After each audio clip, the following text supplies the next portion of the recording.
The following episode contains language and descriptions of violence and self-harm. It may not be appropriate for all listeners, but it was my life. Discretion is advised.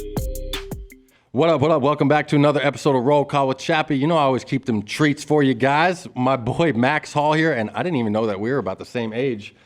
My whole life is a blur from how long I was in prison. So like when people say that we're the same age, I was like, Jesus Christ, it's crazy. Like watching all the stuff you did in your life, and I just sat in a prison cell pretty much the whole time. But we all have the same stuff inside us, you know what I'm saying? And I'm very excited to do this. So introduce yourself, tell everybody how to follow you and any other stuff you promote, your podcast and everything. And then we're going to get into your story, bro. Yeah, dude, I'm excited. Thanks for having me on. First of all, Peter, this is pretty cool. What a setup too, man. This is like, I feel official in here, bro. Like this is really cool. It's a little bit nicer than my prison cell.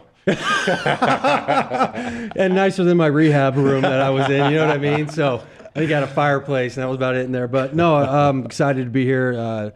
So I'm Max Hall. I grew up right here in Arizona, Mountain View High School. Went to ASU out of high school, BYU, played for the Cardinals, got to play in Canada a little bit. So had a great football career, you know what I'm saying? And football was a big part of me and my family, and fell to addiction. We'll get into that. And now I'm doing some stuff now to try to give back. But so we started a business called Victory Recovery. Cool. We're an addiction counselor center, so we're not an overnight center. We'll take care of your aftercare and keep you sober. Awesome. Once you get sober. So that's Victory, a huge point too. Yeah, I mean, everybody goes to 90-day rehab and then they let go. And like for me, when I got out of rehab, they're like, here's an AA meeting by your house. Good luck. Yeah. I had no care, no aftercare. I was miserable for a while. Like I said, we'll get into it. But so, that's what we do. You don't have to go to an inpatient. You can come to us right away, but we want to keep you sober long term. That's and awesome. work with you as long as we can. So victoryrecoveryaz.org is our website. You can also find us on Instagram. It's probably our main social media. So Victory Recovery AZ on Instagram as well. Cool. Awesome. Yeah.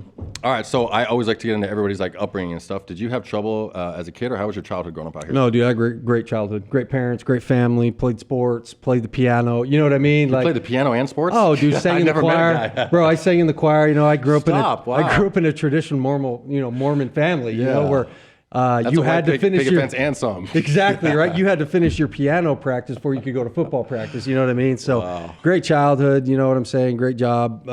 Good kid in high school. Really, I didn't dabble with anything until kind of like the very end of my senior year in high school. But as far as growing up, man, I had a great experience growing up. And football was your primary sport? Yeah, actually basketball was. Okay, that's what I was wondering. Dude, my first love was basketball. I thought I was going to ASU to play basketball. Really? Man. Oh, dude, I was a hooper. Played all growing up. Just turned out that I could spin a football better than I could shoot a basketball. Yeah. And I didn't get the height. I was going to say, and then when your height stopped growing, you're like, 6'1", you can go play cube. Well, it ticks me off real quick. You're not 6'1", bro. I'm 6'2". I'm 6'2", but at the combine, they measure me at 6'1" and 7/8". And I'm like, bro, give me 6'2", I get drafted. Like, let's go, man. But I heard, let me tell a real funny story how crazy they are with those combines. Yeah. So Jalen Strong, we just met over Instagram a few weeks ago, right? Right. And then he talked about doing my podcast, and I'm at the Cardinals game. This is how random it was. So I was at the Cardinals game with Jasmine. We're in the suite level. Yeah.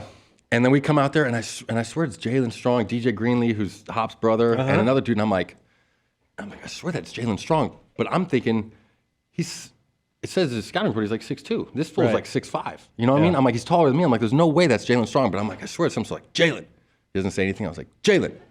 He doesn't say anything. I'm like, this is getting awkward right now. But I'm like, I swear this is him. So I'm like, Jalen. And he looks at me and goes, yo, what's up? And I was like, it's him. I'm like, you're the first guy I said, I was like, bro, what is up with your scouting report? This thing says you're 6'2" you on here. said that to him? Yeah, that's the first thing I say to man. him. And he's like, well, they make you stand this way or something. Yeah. So like, it really ripped him up, bro. Oh, dude, they're so particular about it. And so there's like guys like, nope, 6'1" and 7/8". I'm like, dude, you can't give me an eighth of an inch. It's like, I ain't giving it to you, man. Gosh. So, yeah. All right, so were you playing basketball and football full-time in high school too? Yeah, I played basketball and football. I got some recognition in basketball, but really was getting a bunch of offers to play When football. did offers start? This is what I always wanted, because I had zero high school. So like I was one of the top athletes, and I got dropped out of school freshman year of high school. So I never played a high school sport. Yeah, dude, it's I remember my first offer. I didn't know what it was. Like it's a different world today. Like with Twitter and social media, like getting a scholarship and getting recruited was a big deal, right? For sure. When I was in high school, I was just playing with my buds, and I had a coach call me, Coach Pflugrad from Washington State, and he goes, "Hey, Max, we want to offer you a scholarship to come play at Washington State." And I said, "Oh, great. What does that mean?" Like, I had no idea. You know what I mean? Like, I called my dad. I'm like, "Some coach just offered me a scholarship from Washington State." He's like, "Call him back. It's a big deal, right?" So, man, and then I started getting opportunities to go play, and got to go on visits and narrowed it down to a few schools. But I was a big ASU guy growing up. My uncle and grandpa, they got their jerseys retired. So my uncle's Danny White, number 11. Okay. My grandpa's Wizard White, number 33. So if you go to ASU Stadium, their numbers are retired. Wow. So I was blue. I was, you know what I'm saying? I was gold and maroon all the way through and went there. I said blue because I ended up going to BYU. Yeah, so I almost said that. Yeah, I was blue and gold and maroon. It's kind of funny, you know, my uncle Danny, he actually had a shirt made, and on the front it said Angel by Day, and it had BYU colors. On the back it was Devil by Night. With that is you know what I mean? bro. Yeah, so he wore that to the games. It was pretty cool. Oh, wow, that's cool. All right, so, and then when did you, and I'm curious to know too, like, when did the offers start coming in? Is it sophomore, junior, senior year? After my junior year. Okay, and then when did you finally make a decision? I actually committed to ASU going into my senior year season. And how hard was that? Because you're clearly an ASU fan, but like, what others, did you have any other big schools that you were like really considering? Yeah, so I narrowed it down. The schools that I narrowed it down to were Washington State, ASU, and then BYU, Utah, UCLA, oh shoot, I'm missing one. There's one more in there. I narrowed it down to 6 schools. Then I narrowed it down to BYU, Utah, Washington State, or ASU. Those 4, ASU, those 4, and then ended up going to ASU. Yeah. Wow, cool. So how was that being a hometown dude and then going to ASU? Oh, bro, it was awesome. It was the same thing when I came home to play for the Cardinals. You know what I mean? Kind of the hometown kid getting to play. Now I never actually got to play at ASU. I was the backup. Okay. I still got to travel around. Who'd you back? Was that Liner? No, it was Liner was at USC. What's his name? Andrew Walters was a starter. That's right. Big tall 11, guy. I think, wasn't he, or something? Yeah, I just remember he was like 6'8". Yeah. Dude, he could throw the ball probably 85 yards, man. I just remember watching him throw. So, but that was cool, man. I got to travel around. I got to go see Matt Leinart and Reggie Bush play. Got to go to USC Stadium and all that. Go to the Rose Bowl. Go to experience all that stuff. So, I don't know I still don't know how Texas beat them in that thing, because that USC team is like, I think, one of the most loaded college football teams ever, with Reggie Bush and Lendo White in the backfield. Bro, neither do I, but they had Vince Young. You know what I'm saying? Like, dude, that dude just took the game over. And I couldn't stand them, dude. When Vince Young beat them in that thing, I was like, oh, and that was the beginning of my prison sentence. I remember watching that. See, I didn't mind, though, because we played USC. You know what I'm saying? Yeah. And there was a little bit of a rivalry there. So when we saw Texas win, it's one of those things where you want the Pac-12 to do well, but you're like, okay, I'm kind of glad they lost. I'm the opposite. I'm like, I don't like anybody in the Pac-12 except ASU. Yeah? That's how I feel. Yeah, I mean, I think it's the same way. So it's like, yeah, you root for them, but at the same time, you're like, you want to root for the division. Exactly. All right, cool. So going into ASU, how did the BYU thing come out? Did you only play 1 year at ASU? I was only there for 1 semester. Oh, one semester. I was planning on going on a church mission. Okay. So I went to ASU for a semester, left on my mission for the church, and then when I got back, I decided. Damn, so you went on a mission too? Yeah. Wow, that is so impressive. So when I got back, I just said, look, ASU's probably not the environment I need to be in. Yeah. You know what I'm saying? And I'd gotten in a little bit of trouble there before my mission. You know, I had to get it all cleared up before I left and all that. Okay. So I'm like, man, do I go back and do I do all that, or do I put myself in a better environment? So I ended up making the decision. And the reason was because you didn't want to put yourself in that environment. You just had a bad feeling, or what? Had nothing to do with football. Absolutely nothing to do with football. Smart. I just had a feeling that I wasn't going to be successful there. I couldn't be my best self there. And I thought when I took a visit to BYU, met the coaches, I said, okay, this feels right. So that's why I transferred. It was hard, dude. Oh, I can imagine. Yeah, I did not want to go, but I just felt like it was right. And that's what I'm thinking. It's crazy you're that young being able to make a decision like that. Yeah, dude. Well, I mean, I had help, and I had my dad and kind of counseled me through it. And he's like, when I got home from my mission, he's like, where do you want your life to go?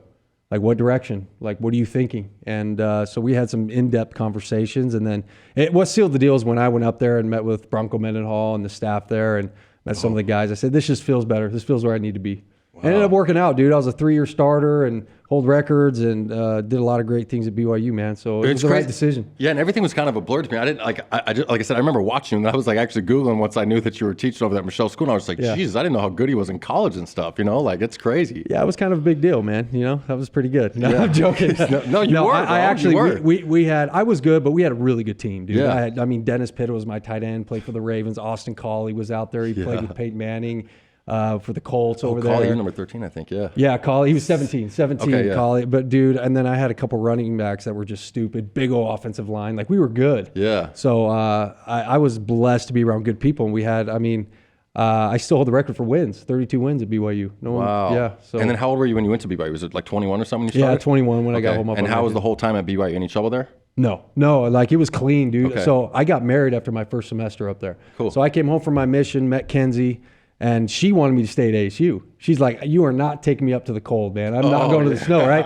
And that was a tough decision. I'm like, look, this is right. You're either with me or not. You could be lonely down here in the heat in a little bit, though. Yeah, exactly. I mean? Yeah, it's going to be lonely. So, I mean, I remember she came up. I proposed to her up there, and we got married after my first semester. So for me in college, it was all about school, football, and my wife. I wasn't going out. I wasn't hanging out. Really, the people I were hanging out with were other married guys on the team. So I wasn't in that scene at all. I was dialed in. I was focused on football. I had purpose, and my addiction was football at the time. Like I was dialed in. What goals did you have for yourself at BYU?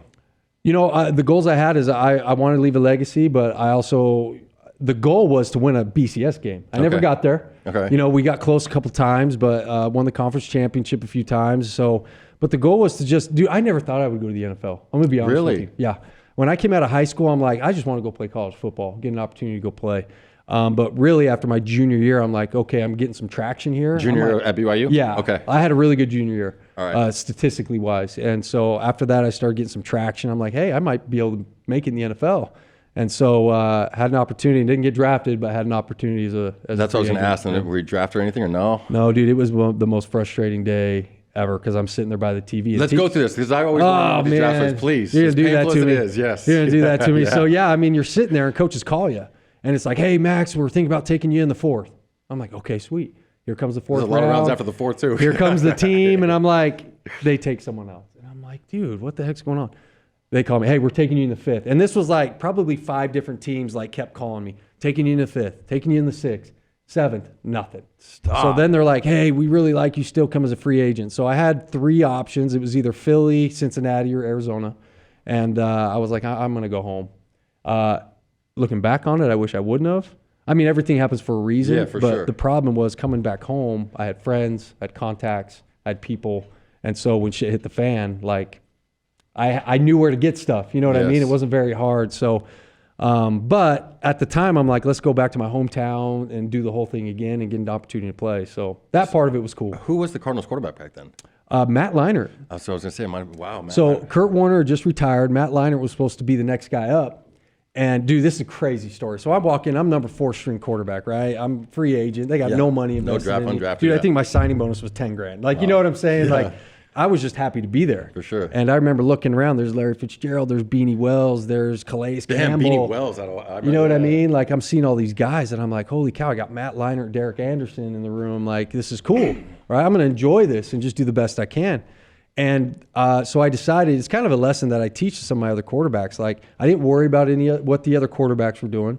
I just worried about me. And every rep that I got, because practice, I'd maybe get 2 reps. I was just saying a couple reps, yeah. But I said, man, I got to take advantage of those 2 reps. And those reps started adding up. And after the preseason, I played really well in a couple preseason games. I'm going into Coach Wiz's office. As I'm going in, Matt's walking out, and I could tell something was up. Like Matt was not his normal self. And Wiz says, hey, we just cut Matt. DA's a starter. You're the number 2. I was like, just like that? I got goosebumps, bro. Just like that? Yeah. I said, here we go, man. Dial it up. Went to DA, and I'm like, DA, whatever you need, man. You need coffee, you need donuts. I just want to learn from you, right? So you're his prison youngster. Yeah, something like that. Works, yeah. A prison youngster. Okay, I'll take that. I'll take that right now. But but game 4, we're playing San Diego, and it's literally one of those situations where I'm like eating Skittles and don't know where my helmet is, and they're like, Hall, you're in. So I find my helmet, I go running out there, I get in the huddle, and I remember looking at the guys, I'm like, all right, mother effers, let's go score. Like, you know what I mean? Like, let's go, baby. Yeah. Played well enough to where they started me the next couple games. So I was the first undrafted free agent rookie to become a starter my first year since like 1956. How did I not hear about that? Yeah, it's crazy. Not a lot of people have heard about especially that. Especially back then. I mean, you could be the first overall pick and you're not going to get a job to start usually. Back then. Well, I mean, yeah, back then it was like, they're taking you, but usually you got a mentor. Yeah. Right? I feel like Andrew Luck was almost the first one that was like drafted like to be a starting quarterback I think right Andrew out of, you know Luck, what I'm saying? One of the other first ones was Peyton Manning, played right away. But even Tom Brady sat, Aaron Rodgers sat, you know what I mean? Drew Brees sat. They all had mentors. Rodgers almost sat for 5 or 6 years. Yeah, dude, you got to sit behind Brett Favre and learn.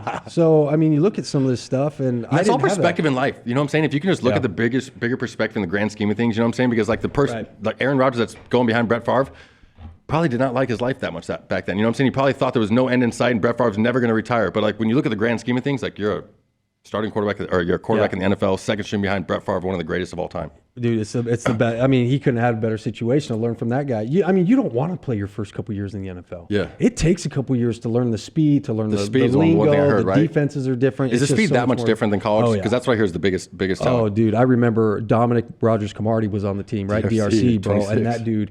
So I remember they're playing like cover 3 or Was something. he out of Middle Tennessee or something? Or Eastern Tennessee?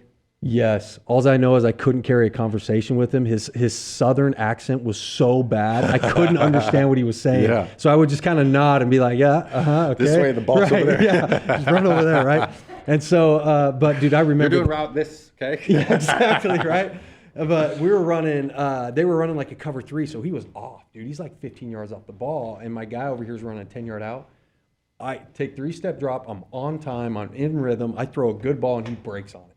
Almost picks it off, and I'm like, dude, this is different. Yeah. This is so much different, right? Yeah. So I'm in the NFL now. These guys are fast, and it takes a while to learn it, dude. You're like so sped up, and the defense is like nothing pre-snap stays the same. So you Yeah. can make a pre-snap read, Yeah. great. If you can't make a post-snap read, and in 2.5 seconds, identify the defense, find your key defender, make your read, and get the ball out, like you're taking I'm a confused sack, even right? listening to you, bro. Yeah, yeah. It's a 2.5 lot, seconds, dude. yeah. Like the guys who make it in the league are the guys who have it between the ears, who can process information fast and get the ball out on time. That's what the difference is. One question here, and so when I was watching that Chargers game in Hopkins Suite with Jalen, and the last play, I don't know if you know the 2-point conversion. Did you watch this game? I didn't. So they tied up, and then the Chargers go for 2 with 3 seconds left to go up by 1. I didn't and win see it. So they don't take the tie; they take the win, right? Uh-huh. And we're sitting there, and he's like, and Jalen tells me, he goes, "Watch number 7. They're going right to him," and hikes the ball. 2 seconds later, throws it right to number 7. And I'm like, "How do you know that?" And you're sitting up here, and how does the coach on the sidelines not know that? Yeah. And I'm like, that's a serious question to you. No, that comes from experience playing the game. And that's what he said. He goes, "I'm up here," and I guess Jalen said he had one of the highest Wonderlic scores in receivers ever. Probably, yeah. So, I mean, that Wonderlic score, I mean, you can kind of twist that a little bit, but it shows your ability to process information. That's what the Wonderlic is. And so the guys, I mean, it's funny. Those guys are so smart based on formation and little tendencies. But how does the call it coach out. not know that on the sidelines too?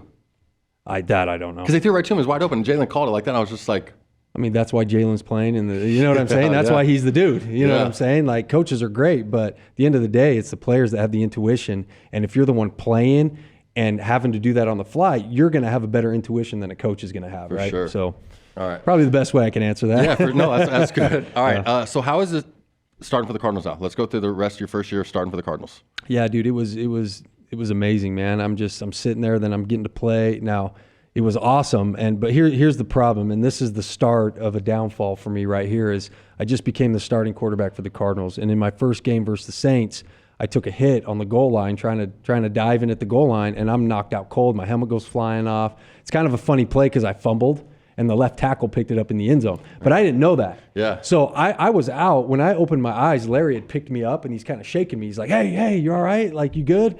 I'm like, what happened? He's like, we scored. Don't worry about it. No way. So I'm thinking I got in. The whole rest of the game, I thought I scored. Yeah. Well, on film the next day, I realized I fumbled. Left tackle when you picked it up. realized it? Oh, I'm like, oh, man.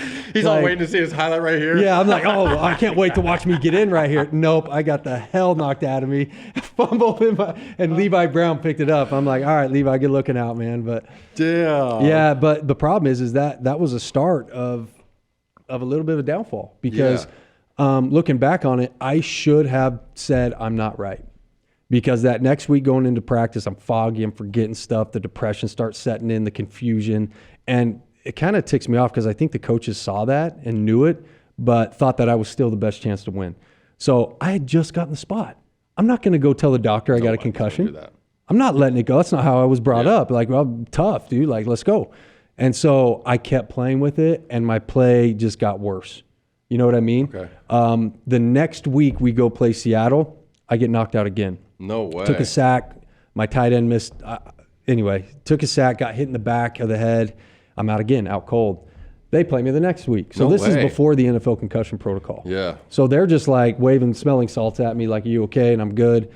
And it's kind of funny because then we go play Tampa Bay, and I actually play pretty good, but I end up throwing an interception, and they yank me. I'm like, you yank me now? Yeah. After all that stuff, you're going to yank me now. But so now I've been yanked. Now I'm really like pissed off and frustrated and depressed. They put me back in like 4 weeks later, I dislocate my shoulder. like my second play, and I took a sack fumble. I reached out to grab the ball, and Laurinaitis, linebacker from USC, freaking dove at my shoulder, and boom, out it went.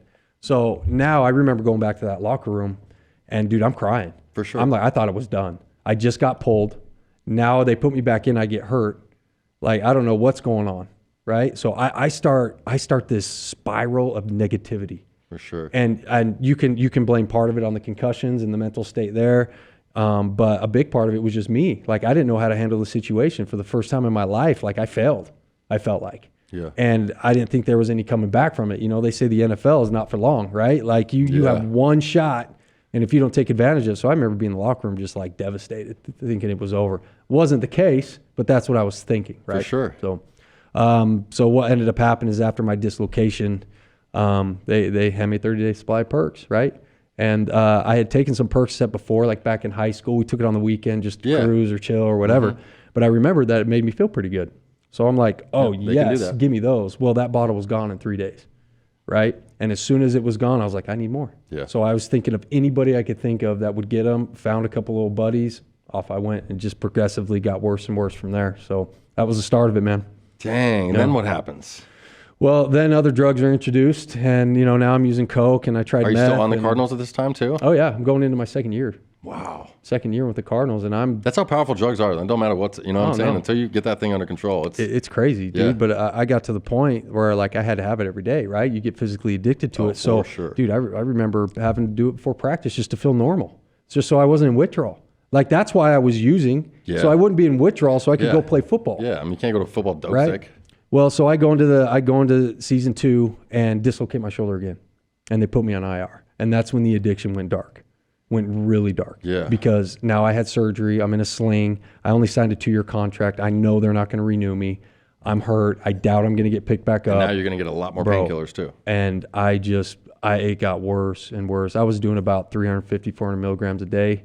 And then cocaine to keep up with it. Yeah. And dude, I was anything you would give me, dude. Molly, MDMA, like anything I get my hands on. Did you say meth even too? Meth for a short stint when I couldn't find coke. Yeah, for sure. You know what I mean? I'd be like, well, all right, give me some glass then, I guess. Yeah, glass. I forgot to call it that. So it's dude, it was just bad. And I failed an NFL drug test. Okay. They found methamphetamine and oxy in me. High doses too. Yeah, right. I tried to lie about it and say, oh, it was an allergy medicine that I took, and you know what I'm saying. So they probably don't have too many dirty drug tests for meth in the NFL. I doubt it. No, if they do, it's coming from like a pre-workout or something that's close to it, but it's not methamphetamine. So they're looking at it like, dude, what is going on? A lot there. Now, my agent knew one of the guys over there, and he got him to squash it. But I still had to go into the NFL drug program. So now I'm getting tested all the time, and I go to the doctor. He puts me on Suboxone, right? So, but I just use the Suboxone to fill the time in between uses. So if I couldn't find anything, I'd take the subs. As soon as I found something, wait till I go to withdrawal, start taking the oxy again or heroin or whatever I was using. I mean, it just was a bad cycle, and then the lying and you know what I mean, everything that goes with it. But it lasts for 5 years, dude. And for 5 years, the most important thing of my day was finding and using drugs. And I couldn't do anything until that happened first. It was the first thing I thought about in the morning, last thing I thought about at night. I mean, you know that. How it just brutal takes are a hold those of days, me, man. right? Dude, I was talking on the way here. I was just like, dude, because as I'm coming here, I'm like, I used to pick up there. Yeah. I used to pick up there. I used to meet that guy here. I was telling Vernon over there on the way here. And I said to him, I'm like, dude, I'm so glad I'm not in the middle of that life anymore. I remember sitting in that parking lot. A guy told me he'd be there in 2 minutes. 2 hours later, I've called him 100 times, and I'm dope sick, and my wife's calling me. And dude, it was chaos. To break stuff, huh? Like chaos, dude. And I look back and I'm like, I'm so glad that I'm not tied down to that drug anymore, and I have to do all that crap and lie. And dude, it was a shit show, dude. Yeah. It is. So it was tough to go through. Did you? How much of that 5 years were you still in the NFL? Just that second year. Okay. And then and what happened in those 5 years, I had times of sobriety, but I was on Suboxone. So some people will say, well, you're not sober. Some people are like, no, you are, you're plain. I don't know, but I don't think Suboxone is a drug you should use long-term. For sure. I think it's a short-term drug to 100%. help you wean off of it and all that. I was on it for 3 years, taking 32 milligrams a day. Now, Suboxone is worse. Withdrawal, the half-life is worse than Oxy. Yeah. So the withdrawal is twice as bad. And so, I mean, later on when I had to detox, I had Suboxone in my system. There was no detox. They threw me in the rehab center and I had to gut it out. Oh, bro. Yeah. So, I mean, what was the final straw though that did Yeah. that? So, yeah, let's go there. So for Let's get 5 into some years. of the wreckage stuff, because especially Yeah. this is in hundreds of thousands of inmates in prisons too. So like they've all made the same mistakes that me and you have made. You know what I'm saying? They just got Yeah. caught for a lot worse stuff. So Yeah, they're like, man, this guy's got nothing on me, right? So some here's of the downfalls. stories No, they it's got, good. but here's mine. Is you know, I went up to Canada to go play and did well in Canada. I was on the Suboxone, whatever. I got cut my second year in Canada, and when I came home, I was in a bad spot. Now I'm now football's really over, and I'm like, what am I going to do? So I relapse. I go back, and one morning I did a whole bunch of Oxy. I did pretty much a full 8-ball of cocaine, and I'm wandering around Best Buy and Walmart, and I'm taking stuff off the shelves, and I don't remember I read much. this article, yeah. I don't remember much, but I was putting stuff in my backpack. I mean, I was taking headphones out of the packages and putting it on my head, just acting like an idiot. Yeah. And one of the workers came over. I'm like, here's my credit card, just here. Just I'll pay for all of it. I don't care. I'm and having they're fun. like, yeah. I'm like, just let me act like an idiot in your store for a little longer. But they called the cops. Cops came in, found the paraphernalia, had a little bit of cocaine left. And I'm gonna tell you, this is again going into how powerful addiction is. So they load me up in the car, and I remember he put the handcuffs on me. That cop car, I mean, that door shuts, and there's silence in there. That kind of hits home then, huh? And dude, I just broke down. I said, it's over. I said, my life's over. My reputation, my family, friends, you know, no one's going to want anything to do with me anymore. And that's what I thought in that moment. I said, I'm done. That's it. That happened on a Saturday. Well, hold on first. So they take me down to the police station, and the cops know who I am. So they're making fun of me. Right, yeah. And I found out later they didn't need to take my mugshot, but they did just to stick it to me a little bit. They didn't even keep me overnight. No, I was there for about 2 hours, and they said, all right, you can go. And I'm like, I can go? And that was enough. I was to say that wouldn't have been enough for me. So guess what I did? As soon as they let me go, I'm, you know, a mile down the road. Back to the spot. And I'm like, dude, I had a 80 milligram Oxy in my wallet. I wonder if they went through my wallet. Busted out my wallet, found Still in it. there. They didn't find it. First thing I did when I left the police, use again. Yep. I mean, and people be like, dude, you're crazy. You just got arrested. Well, you don't understand addiction then. I lost my arm. I was my last year of prison or so. Dope thing, you know, my arm is this big, like rock Got hard. infected or something? Yeah, bad. And I'm like, and they don't even do nothing. They just keep trying to give me ibuprofen. So then one day I like flip out on them. I'm like, yo, you guys are taking me to the hospital right now, or I'm gonna set this whole. I'm running the yard. I'm like, I will literally set this whole yard off right now. So they rushed me to the hospital, do an emergency surgery on me the next day, and it was so bad. Like the doctor came in. I'm at the hospital. You know, they're supposed to be nicer to you there. Keep in mind, they keep you, that's a separate wing. They just chain you to the bed and deadbolt the door. So I was in there for 6 days, just chained to a bed, no TV, no book or nothing for 6 days straight. And I'm on a dope run on the yard, dude. So I'm like, bad too.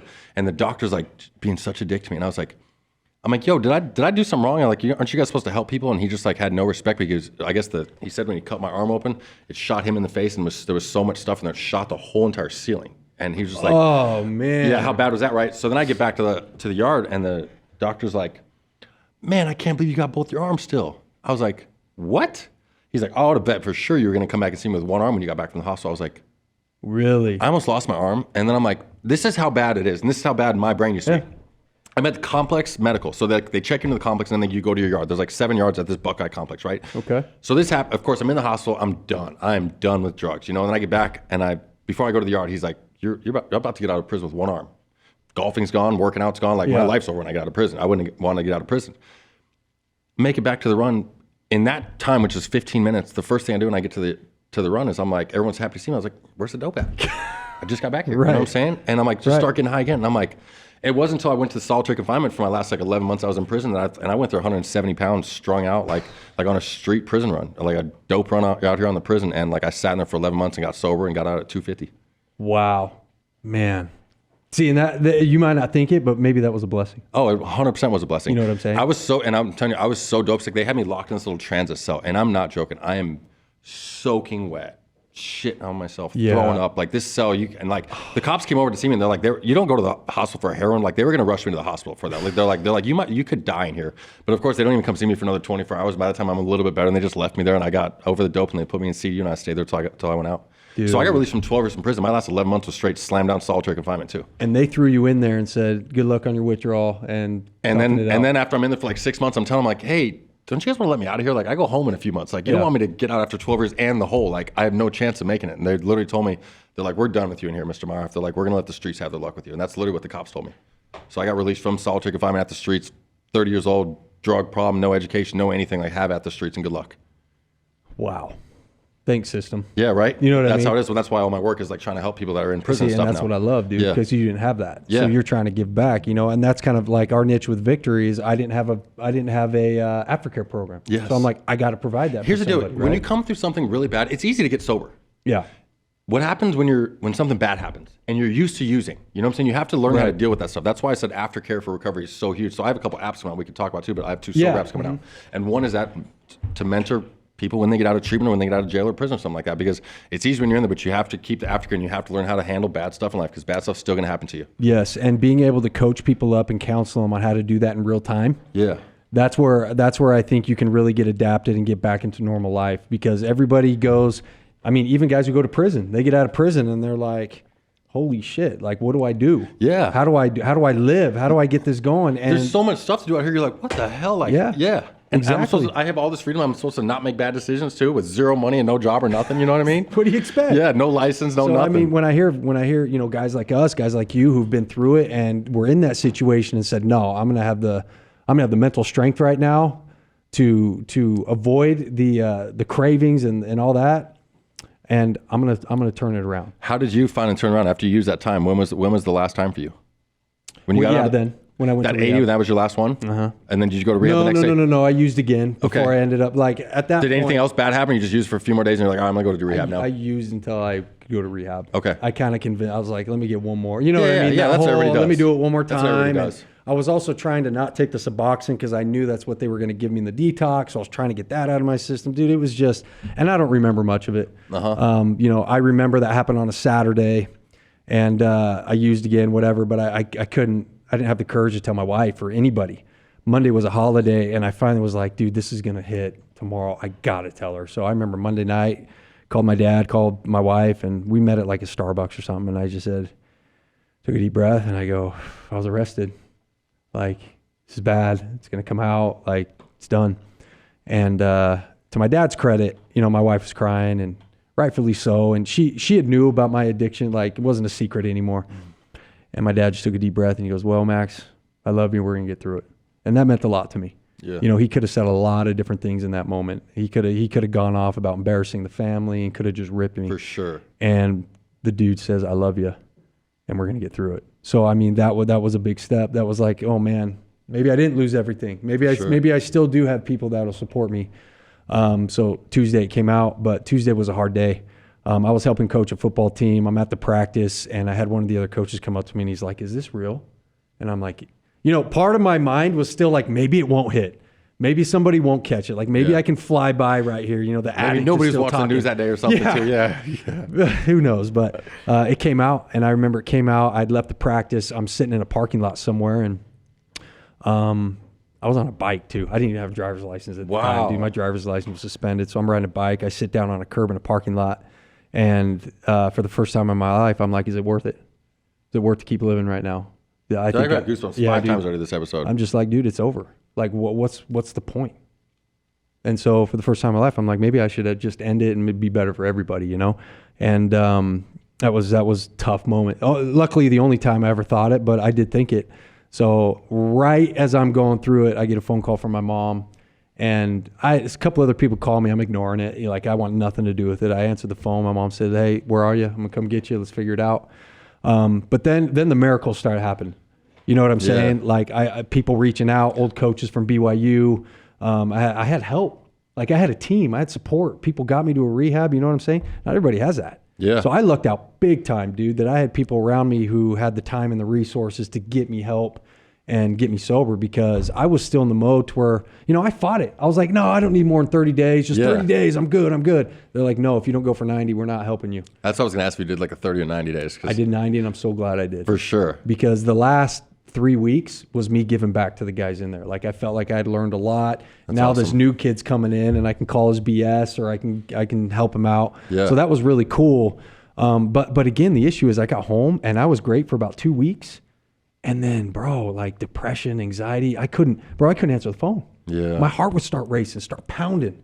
And I'm like, dude, I've played in front of thousands of people. I've spoken at events and firesides. My phone call to one person. I can't say the family prayer.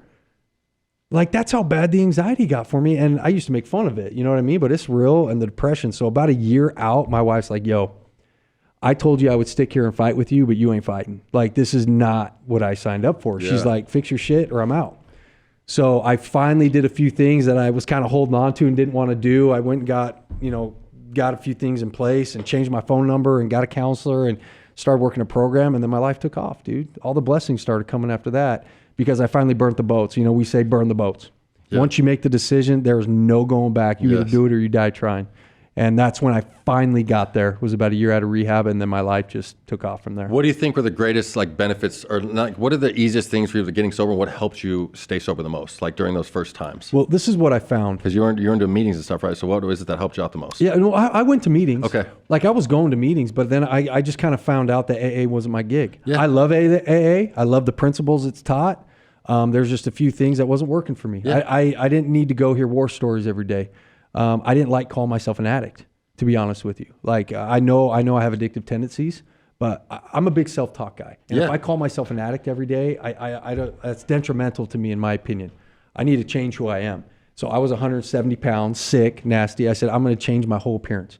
I'm going to get in the gym. I'm going to get big. I'm going to change everything around. And here's what's cool. I had to let go of Max Hall, the quarterback.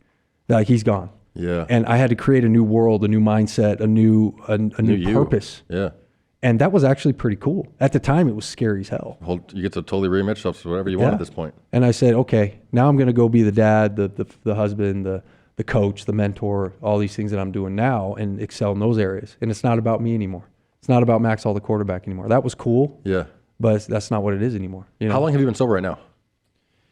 When was that rehab stint? I'm about 7.5 years. So okay. I'm not a big day counter. Yeah. You know what I'm saying? I know some people are like, man, I'm 2,000 something days to the deal.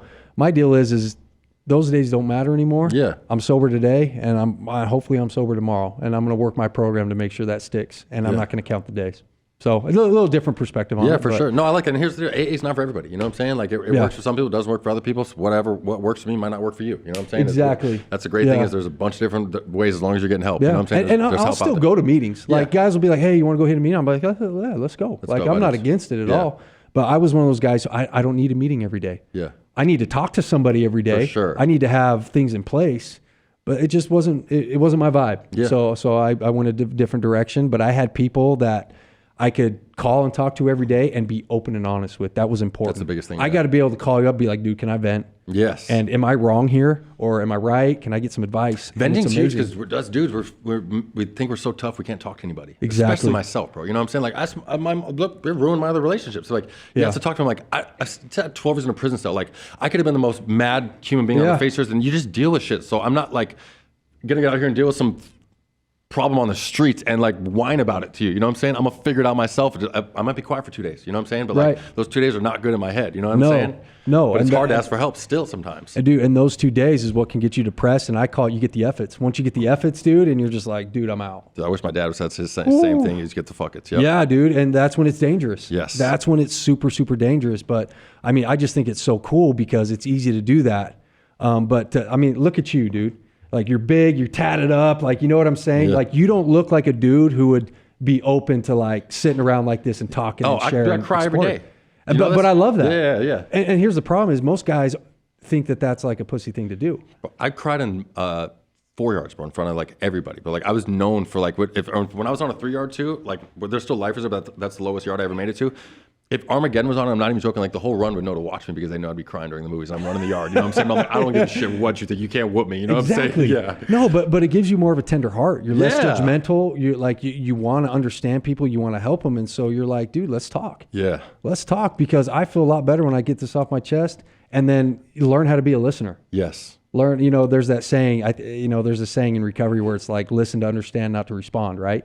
When you're talking to somebody, good one. I never heard that one, understand actually. them. Yeah. Don't just listen to them, getting ready for your response. Yes. Like understand what they're saying, like, and ask questions. That's a good one. And it's amazing, but here's the problem. We work with a lot of people right now, guys who are successful, own businesses or have a good job, they got a family, and the ego gets in the way. And it's tough to break that, you know what I'm saying? Ego's the biggest killer, I think. It's Oh, dude. especially too. Especially when you're coming from an old life where you're the man, like, you know what I'm saying? Yeah, dude. I remember when I got into rehab, we sat in our first process group, you know what I'm saying? And I'm sitting there and I'm looking at all the people and I'm like, dude, I'm not like him. I'm not like him. I'm not like her. Like, what am I doing here? I'm above this. You know what I'm saying? Yeah. And it took me about a month to be like, dude, I'm exactly like you. Once I got to know you, we share the same problem. We have the same thoughts. I mean, you were twins. Yeah, exactly right. That's why I tell dudes when I'm getting youngsters or dudes fresh out of prison, you know what my number one advice to them is?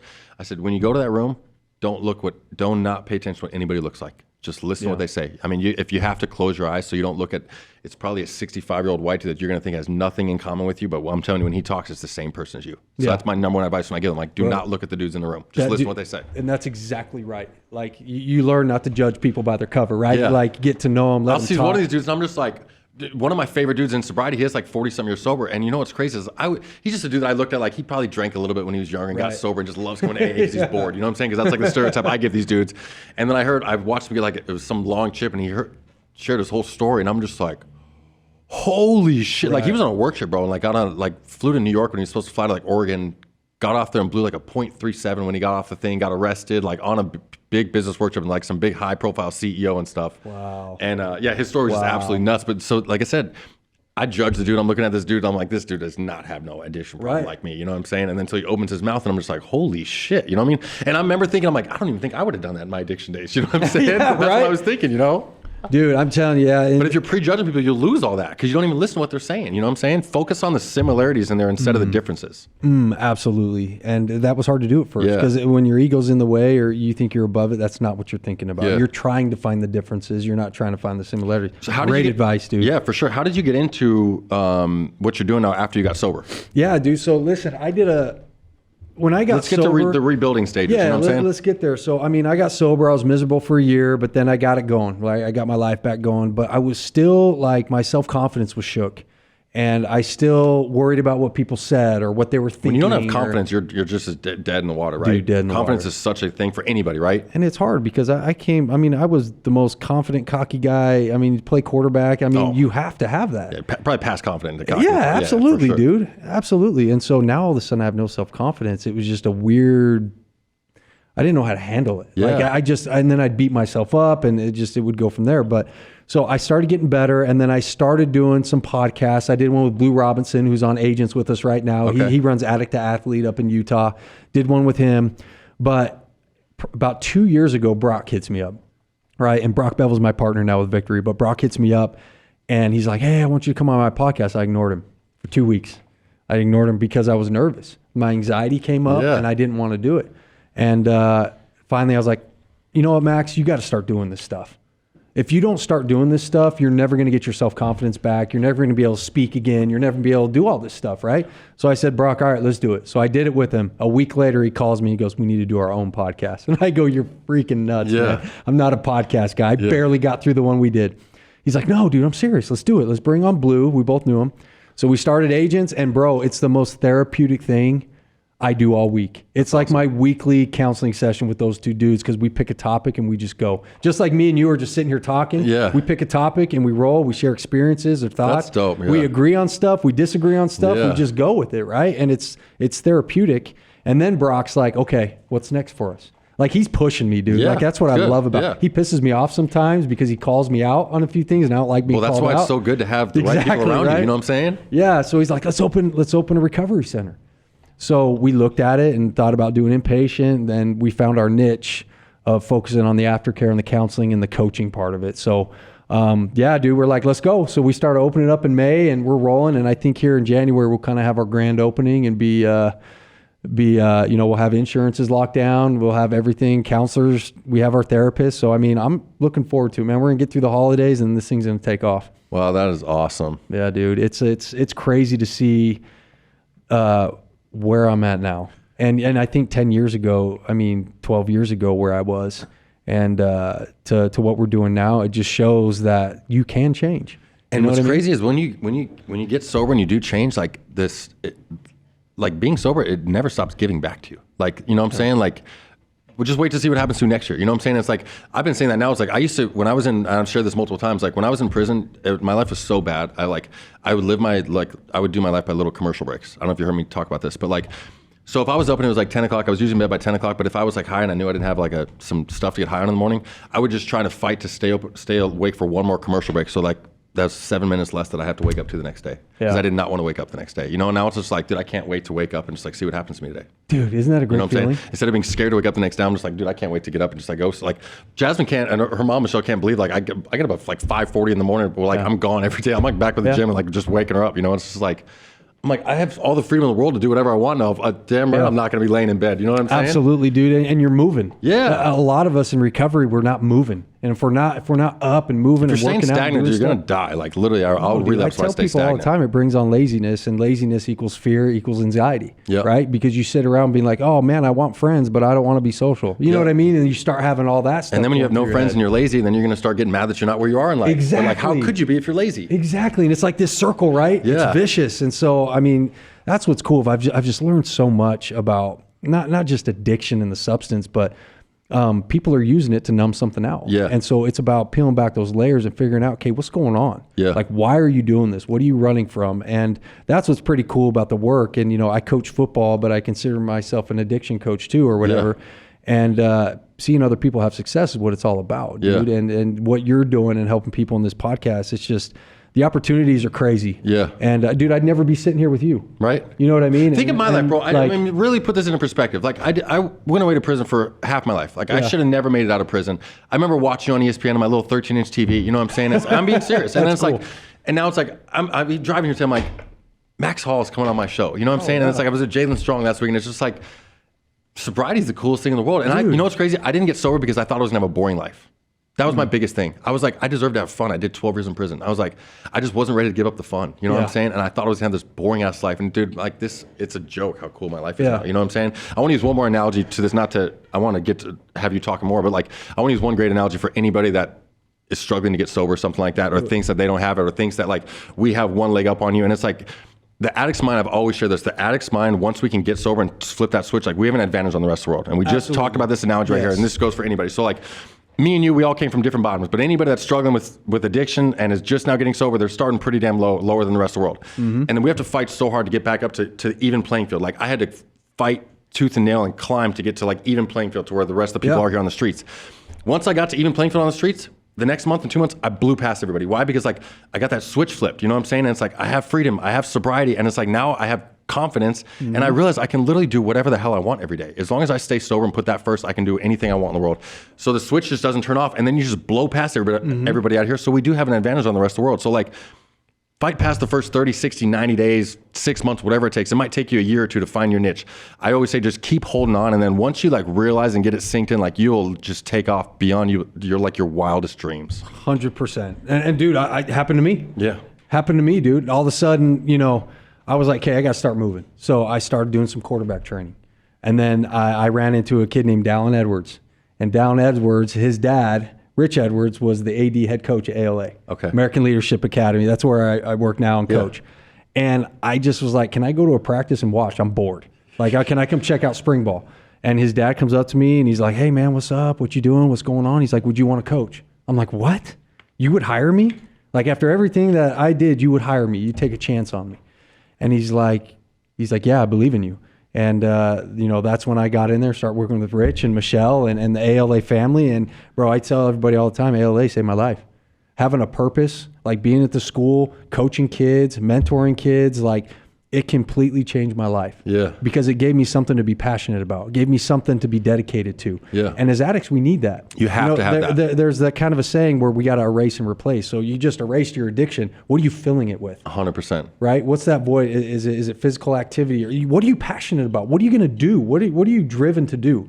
And that's a hard thing that we try to get out of our clients is like, what is that for you? And for me, I turned it to being a coach and a mentor. Yeah. And, now I got kids that I coach and I'm a dad too. So it's really cool, but it's the opportunities that come around and the success that I've seen former addicts have, bro, because we're driven. Yeah. Bro, we know how to get what we want. Yeah, for sure. We know how to hustle. Yeah. You know what I'm saying? Yeah. Like we know how to play the game. Yeah. And so we got to take all those great attributes, the good attributes that we had as addicts and be like, okay, now how do I transform this into here? And for me, all the lessons I learned as a football player, hard work, dedication, all that stuff, how do I transfer that into real life now? Yeah. So I had to learn how to take that and put it in a different direction and learn how to bless my life that way. So it's really cool when you look back and you see where you came from and where you're at now. It's just like, you just think, man, I didn't do this by myself, dude. Yeah, like for sure. God is here with me. He helped me and your higher power, whatever. And I didn't even find God until about a year ago. Yeah. Honestly, wouldn't even. My cousin died when I was in maximum security, and I had to find out watching the news. Like she won the P.F. Chang's marathon. I think she's the first American female athlete to win the P.F. Chang still. Really? Yeah, and got ran over a few months later in Maricopa. And I'm in maximum security. I find out watching the 6 o'clock news. I'm up at 5:40 in max. You can't even do anything. And I find out watching the news, and I can't make a phone call for 4 days. And then, I'm not joking, that exact day I watched a rapist get stabbed, pulled by the bars, the cops pulling him off him, and he survives. And I remember thinking, there's no chance in hell God's real if that rapist just lived and my cousin died. Dude, yeah. And I gave up on God, and I never prayed again. And it wasn't until last year when I was actually at lunch with Sheriff Lamb out there in Queen Creek. And Sheriff Lamb's actually the dude that made me find God again. Really? How crazy is that? Man, that's awesome. The sheriff. Dude, and good for you. Yeah. Now I hang out with the sheriffs. You know what I'm saying? That's why I teach those inmates. The gangbangers in there ain't cool. They all tell on each other. I ran everything in this state. You know what I'm saying? That's not where it is. What it is cool and change your life. And having friends that are cops and friends that are anything, bro. It's people are good whether I'm not with that race stuff. Yeah. What career you have or anything like that. There's bad cops, there's good cops, there's bad white people, there's good white people, there's bad black people, there's good black people. It's all who it is. You just got to take every case for what they are. It doesn't matter what you do, who you are, what you look like, bro. Are you a good person? I 100% agree with that. And again, it comes with that, hey, I've been through it. I'm way less judgmental now. Yeah, you know what I'm saying? Yeah. I'm not going to judge you for what you did because guess what? I've probably done the same shit. For sure. It's okay. Yeah. And you accept people for who they are. And as long as you're a good person and you got a purpose, then man, I'm all about it. So last bit, I want you to give anybody, maybe a dude in prison that's struggling or wants to get sober, or someone out here that could be listening on the streets and has had enough, one little last piece of sobriety advice for you, and then we're getting out of here, bro. Dude, the advice is this, man. There is always hope no matter what situation you're in. If you're in a prison cell, if you're living in the streets in a box, if you got a good life, if you got a family or whatever, there's always hope. But number one, you got to learn how to respect and love yourself again. Because for me, I lost that. Yeah. I hated myself. Me too. Hated my situation. And it took a long time for me to be okay and look in the mirror again and like what I saw. And that's a big step. So no matter what situation you're in, find self-worth, find a passion, and you have to decide for yourself that you don't want that stuff in your life anymore. But until you make that decision, nothing's getting better, man. Yep. So if you want it, burn the boats. That's what we're saying, right? There you go. And there's everything in the world is out there by your phone. There's all different kinds of recovery treatments. You get, if A ain't your thing, there's plenty of different things. Just get help and ask and you people. can find it in prison too. Oh, yeah. They have meetings, they have counselors, they have stuff in there, right? So if you're in there, man, take advantage of it. But just know that you're not alone in it. Other people have been through it. No matter what mistake you've made, there can be amends made. Yeah. And you're going to be okay. For sure. That's the thing. You're going to be okay. And when you have that attitude, man, there's hope. You can change it to where so bad, if I'm wearing a long sleeve shirt, when I was a finance manager, I used to have to wear a dress shirt every day. And I would go speak at treatment centers. I remember I got called out by some dude who was he's like, who's this little Joseph A. Bank model? I'm like, bro.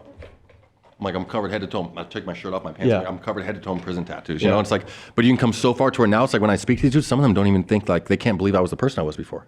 How crazy is that? Yeah. You know a dude sitting here talking to you, I would, Oh, if I didn't know you, I would never guess that. Don't ask me no prison stories, bro. You'll judge me. No, we don't need to get into prison stories. I can imagine, dude. But I just think it's really cool, and part of the reason why I came on this podcast, not only because I know you know Michelle and what you got going on there and Jasmine and all that, But I was interested to know your story because anytime somebody who's been through something that hard, bro, I couldn't imagine being in prison that long. I don't know if I'd surprised, but you did what you had to do to survive. Yep. And you decided to make a change in your life. And now you're out here doing good. And I just think there's no reason why anybody out there can't do that if they really want to. So, I mean, kudos to you and everything you got going on. And it's cool that you get to meet people like this, bro. I mean, we'll be buds and we'll go golf and we'll help each other in our endeavors and what Michelle, we're doing. She texted me 3 times. She's like, you better beat Max in golf. She said that? Oh, geez. Michelle's I don't think cool. so. I think he's like a 3 or 4 handicap, aren't you? I used to be. Someone told me you were good at golf, though. I used to have a 4 handicap. Okay. When I used to be able to play free golf whenever I wanted to, and I was with the Cardinals and stuff, I was pretty good. But here's the thing. It doesn't matter what handicap I have. You're not beating me. Because I'm going to get in your dome, and you're going to it's going to be fun. No, man, we'll have a good time. Awesome. Dude, thank you for being here. This is awesome, man. Thank you, everybody, for checking out the thing. Don't forget to subscribe and have an awesome week. Thanks for listening. If you enjoyed the show, please subscribe wherever you get your podcast and leave us some feedback. We would love to know what you think. You can find everything discussed in this episode and more in our show notes below or petermeyerhoff.com. I am Peter Meyerhoff, and you've been listening to the Roll Call with Chappy podcast.